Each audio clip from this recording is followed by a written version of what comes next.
وہ کہکا لگا کر ہنستی ہوئی بھی اس ویڈیو کے اندر نظر آ رہی ہیں. یعنی سائرہ بانو صاحبہ نے ان فیکٹ یہ بتایا کہ اس اجلاس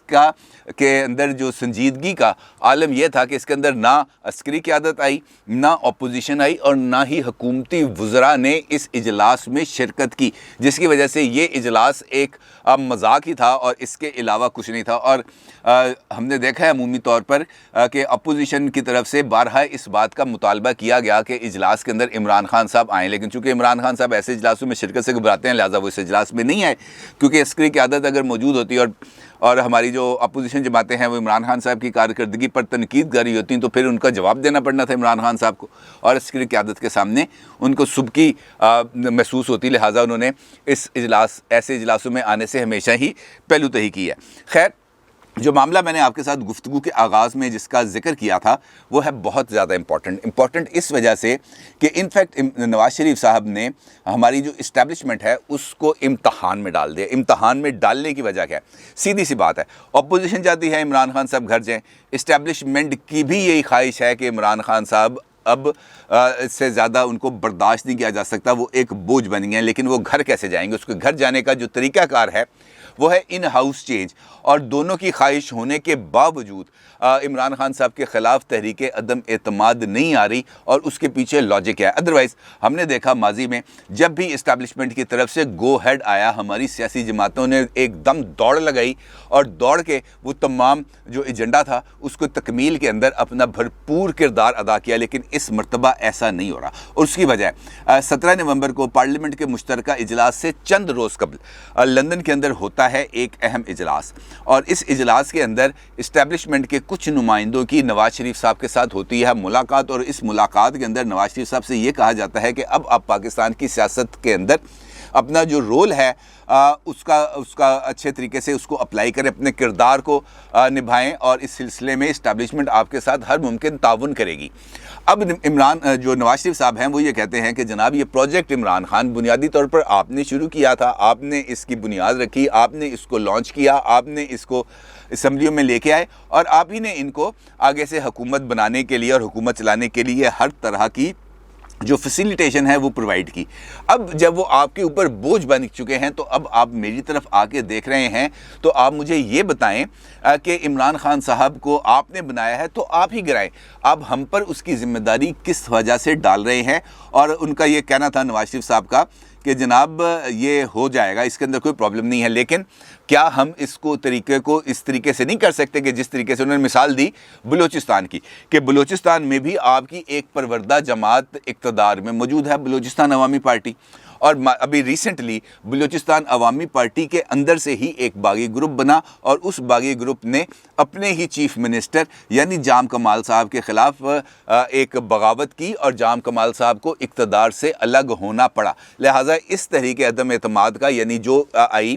جام کمال صاحب کے خلاف، اس کا جو بیک لیش تھا وہ کسی اور کی طرف نہیں آیا، جام کمال صاحب کے اندر ان کی جماعت کی طرف سے بغاوت سامنے آئی، ریزنمنٹ سامنے آئی، اور وہ گھر چلے گئے. تو کیا عمران خان صاحب کے خلاف ایسا نہیں ہو سکتا؟ آپ کیوں اپوزیشن کے اوپر یہ بوجھ ڈال کر عمران خان صاحب کو سیاسی شہید بنانا چاہتے ہیں؟ عمران خان صاحب کی جماعت کے اندر جو اراکین آئے وہ آپ لے کے آئے، آپ نے ان کو جتوایا، اور کیا جو بلوچستان عوامی پارٹی یعنی بلوچستان کے اندر جو کچھ ہوا اس کا مظاہرہ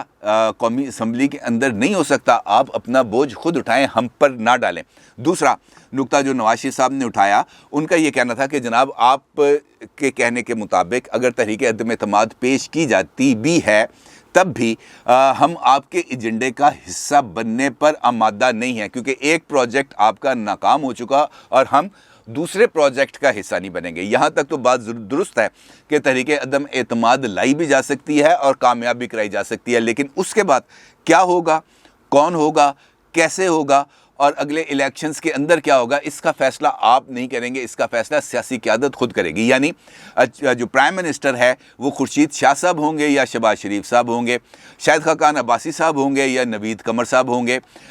یا عطا اللہ مینگل صاحب ہوں گے، جو بھی ہوں گے اس کا فیصلہ اپوزیشن جماعتیں از خود کریں گی، اور اس کے اندر آپ کی کسی بھی قسم کی کوئی معاونت درکار نہیں. اور اس کے بعد یہ نگران سیٹ اپ کتنا عرصہ چلے گا اس کا فیصلہ بھی ہم خود کریں گے، اور اس کے ساتھ ساتھ اگلے الیکشن کو فیئر اینڈ فری بنانے کے لیے جو تمام تر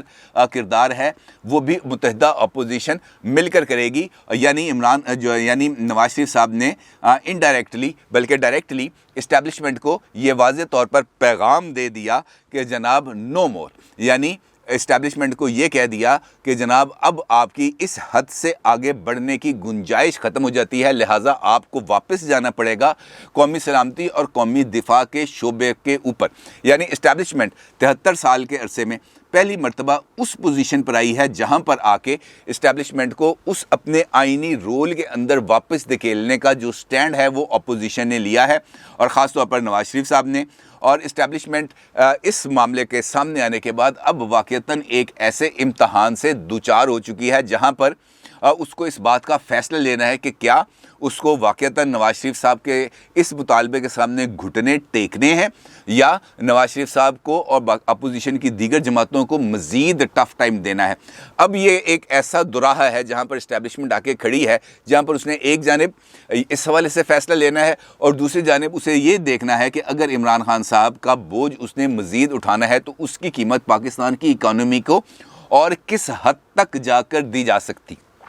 اور اگر وہ قیمت ہماری اسٹیبلشمنٹ چکانے کے لیے تیار ہو جاتی ہے، یعنی معیشت کی مزید تباہی کی اور عوام کے مہنگائی کے اندر مزید پسنے کی، تو اس کا مطلب یہ ہے کہ نواز شریف صاحب کا موقف درست ثابت ہو جائے گا۔ دوسری جانب ایک اور اسی ذریعے سے جس نے مجھے یہ والی خبر بتائی ہے، اس نے یہ بھی بتایا ہے کہ نواز شریف صاحب تو نواز شریف صاحب، لیکن آصف علی زرداری صاحب بھی اسٹیبلشمنٹ کو مکمل پکڑائی دینے پر آمادہ نظر نہیں آتے۔ یعنی ایک جانب اس وقت جس دوراہے پر اسٹیبلشمنٹ کھڑی ہے اس کے ایک سرے پر نواز شریف صاحب کھڑے ہیں، دوسرے سرے پر آصف زرداری صاحب کھڑے ہیں، اور دونوں اسٹیبلشمنٹ کو ایک حد سے آگے بڑھ کر سپورٹ دینے کے لیے تیار نہیں، اور دونوں یہ چاہتے ہیں کہ ہمیں اپنا راستہ خود منتخب کرنے کی اجازت دی جائے۔ اگرچہ آصف علی زرداری صاحب نے جب سے پیپلز پارٹی کی باغ ڈور سنبھالی ہے اس وقت سے انہوں نے اپنی الائنمنٹ کو ہمیشہ اسٹیبلشمنٹ کے ساتھ رکھا ہے، وہ ایک کنفرنٹریشن کی پالیٹکس نہیں کرتے، وہ ہمیشہ سے ہی مفاہمت کی پالیٹکس کرتے آئے ہیں، مفاہمت کے ہی علم بردار رہے ہیں، لہٰذا وہ یہ نہیں چاہتے کہ اس لڑائی کو اس ایکسٹینٹ تک لے جایا جائے جہاں پر جا کے ان کے پاس واپسی کا کوئی راستہ نہ، کیونکہ آپ کو یاد ہے پہلے بھی انہوں نے ایک مرتبہ برسی کے موقع پر لاڑکانہ کے نڈیڑوں میں یہ اعلان کر دیا تھا کہ جناب تم نے تو چلے جانا ہے، تمہاری مدت تو 3 سال ہے، ہم نے یہیں پہ رہنا ہے، تو اس کے بعد پھر ان کو جانا پڑ گیا تھا دبئی، اور کچھ عرصہ وہاں پہ رہے تھے، پھر واپس آئے تھے، اور اسی دوران پھر ان کے نواز شریف صاحب کے ساتھ بھی اختلافات شروع ہو چکے تھے۔ لہٰذا سمپلی اگر میں یہ بات آپ کے سامنے کنکلوڈ کروں تو یہ ہے کہ نواز شریف صاحب نے ان فیکٹ اسٹیبلشمنٹ کے سامنے یہ والا آپشن رکھا ہے کہ جناب آپ کو دستور پاکستان، آئین پاکستان، پاکستانی عوام اور مسلم لیگ نون سمیت دیگر اپوزیشن کے سامنے گھٹنے ٹیکنا ہوں گے، کیونکہ اگر آپ نے گھٹنے نہیں ٹیکے تو پھر اس کا جو تمام تر خمیازہ ہے وہ خود آپ ہی کو بھگتنا پڑے گا، اور اب دیکھنا ہے اسٹیبلشمنٹ اس حوالے سے کون سا آپشن اڈاپٹ کرتی ہے۔ اب اگر ہم آج کی والی ملاقات کو دیکھیں تو انفیکٹ آج والی ملاقات کے اندر جنرل فیض حمید صاحب کو بٹھا کر عمران خان صاحب نے بنیادی طور پر اس ساری حوالے سے ایک پیغام دیا ہے ہماری اپوزیشن کو بھی اور اپوزیشن کے ساتھ رابطہ کاروں کو بھی، کہ میرے پاس بھی ابھی کچھ آپشنز موجود ہیں جن کو میں اپلائی کر سکتا ہوں، اور اس کے لیے ان کو مارچ کا انتظار ہے۔ اب اگر اپوزیشن اپنے آج کے جو ان کا پی ڈی ایم کا سربراہ اجلاس ہوا، اس اجلاس کے نتیجے کے اندر وہ 23 مارچ کی انہوں نے لانگ مارچ کے لیے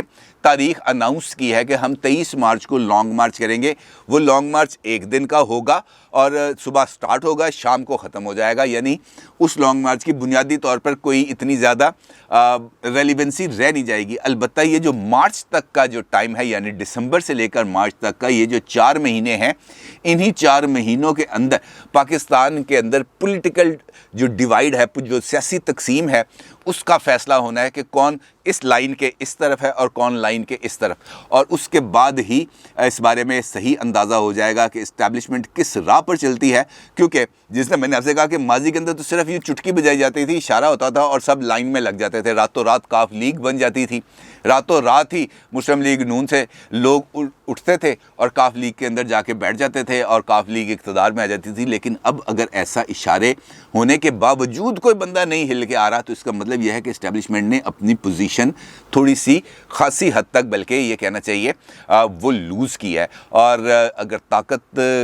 جو ہے بندہ محروم ہو جائے تو پھر یقینی طور پر اس کے لیے زیادہ پریشانیاں ہیں. اور ہماری اسٹیبلشمنٹ اس وقت اس ایک کڑے امتحان سے دوچار ہے. دیکھتے ہیں کہ وہ اس امتحان سے نکلنے کے لیے نواز شریف صاحب کے کہے گئے راستے پر عمل کرتی ہے یا عمران خان صاحب نے جو آج پیغام دیا اس پیغام کو دیکھتی ہے. دیکھنا یہ ہے اور اس کا فیصلہ بہت جلد ہو جائے گا. اپنی رائے کا ضرور اظہار کیجیے گا. آپ کا بہت شکریہ. اللہ حافظ.